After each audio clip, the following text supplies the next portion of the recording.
Yes. Okay, so that day, funny enough, I was in the hospital and I was with my earpod listening to everything because I did not want to miss anything.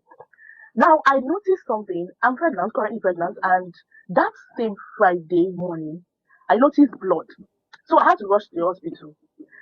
Reaching there, I doctor saw me, and then doctor said, okay, let's run some tests and all that.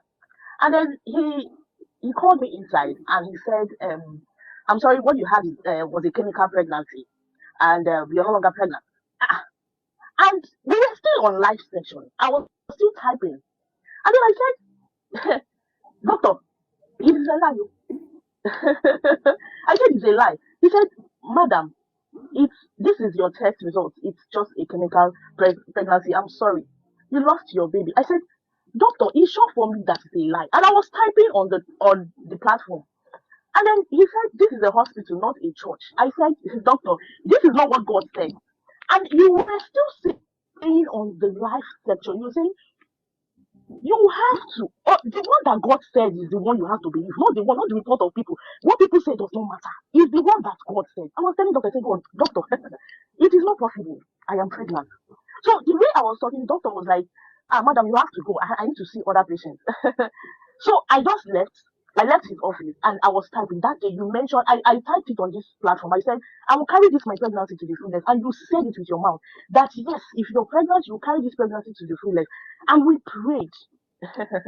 And you also said, we'll come for testimony today, being Monday. So me, I was very sure that it is not even true. So my faith was very strong. I went home that day. I called my husband, told my husband everything. And I told my husband that it's not true. I did not lose this pregnancy. It's not true. So my husband was like, okay, let's just believe God. So the next day, being on Saturday morning, I I ran a test, early morning test in my bedroom, and I saw positive. I was like, okay, I will go to another hospital, not that hospital, and check. So that same Saturday, I called my husband. I told my husband, oh, yeah, go to another hospital. So I went to another hospital. And then the doctor run the test. This is not my first pregnancy. He was like, okay, madam, you're fine. Your baby is fine. I said, I'm fine. Yeah. He said yes. I said, I know, I'm fine. So I had to go back to that same hospital again because that place was where I gave birth to my son. I went back to that hospital. I said, doctor, I'm back. I came for another checkup. So he was like, okay, you have money to spend. That was what the man said. The doctor said. I said, yes, there is money to spend. So he said, okay, go and run test. Then after running the test, they didn't give me the results. They sent it to my file to his office because he will be the one to tell me everything. So I went back. Now he opened the file. It was like, this result shows positive. I said, I told you that I'm pregnant. I did not lose my baby. And Jesus. he said, this is Jesus. the plan.